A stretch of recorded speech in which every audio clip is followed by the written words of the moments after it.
I'm at Network X in Amsterdam. I'm here with Federico Guillen from Nokia. He's the president of Nokia's Network Infrastructure Business Group. Federico, thanks for joining me today. Now, Nokia's had a very big announcement this week about a new broadband platform that's... MF14. Exactly, and it sounds potentially very important. I'm sort of wondering why this is so significant. You're obviously already offering 25 GPON services and you've done a lot in that area. What makes this so special? Well, this is in line with what I just said on stage. Basically, what we think is that if you build the network, it will be consumed. If you build it, they will come, like in the movie. And yes, we just launched the first network at 25 gig in Chattanooga in the US.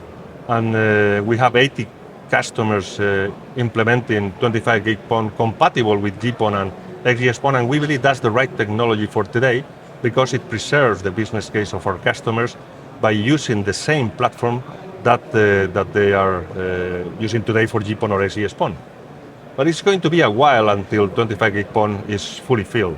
However, of course, there will be a tomorrow and there will be more need. And MF14 is the first 6th generation access platform that is going to be compatible with 50 gigabit PON and 100 gigabit PON. And yes, we're talking about the future, but as I said, we tend to predict very poorly the amount of traffic that comes into the network, and we like our customers to be ready for the future, to the future demands that I'm sure they will come. People, when they have the capability in the network, they will put in place applications to improve the business case of the investment that they have done. Okay, so the investment they've made, this allows them a sort of upgrade path to some of these future standards you're talking about, like 50G PON and even twice as much as that in the future. When the cost of the lasers of those technologies are making it available generally for the consumers. It's going to take some time, but access is like that. It takes time until the volumes goes up and then the costs go down. And it sounds like it makes some of those arguments a bit, because there's been this thing about whether people should move to 25G PON or maybe hold off and move to 50G PON, but it sounds like this takes that headache away to some extent, because you can... Yeah. In the end it's always like that. You don't know. I remember the times in which we used to say, why do you need 100 megabits per second? Yeah. Some years ago. And today 100 megabits per second in many cases is not enough. So it will come. It will come, and we have to keep on remembering one thing. We are not just competing among the vendors. We are competing against the maximum price the end consumer is ready to pay. That's why cost is so important in this industry. Okay, and just looking at the sort of general market trends, I mean, fiber's been a really strong sort of growth point for the vendor community, and especially Nokia in the last sort of year or so throughout the pandemic.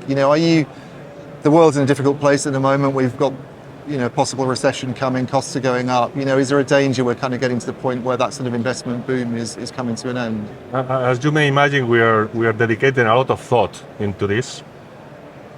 The only good news that I have for that is we have had a terrible pandemic, as you know, in the last years.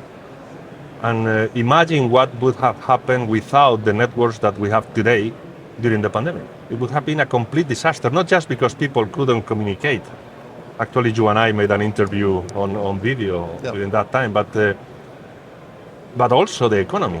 Many companies were able to survive because of the networks that we have built. They were able to work from home.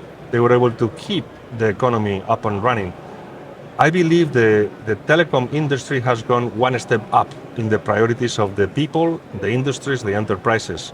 And that's why I believe that in this recession that is going to come, the telecom industry is going to have a different priority that it had 10 years ago. So that's why I'm not worried, because I see our customers continue deploying, because what they are seeing is an opportunity. An opportunity in times of recession. Normally there are opportunities, and the opportunity is to exit the recession better than competitors, and for that you need to invest. So I'm not concerned with the lack of investment in the next few years. There is a lot of room for completing the fiber to the home penetration, which is very low worldwide. Okay, great. Thank you very much, Federico, for joining me today.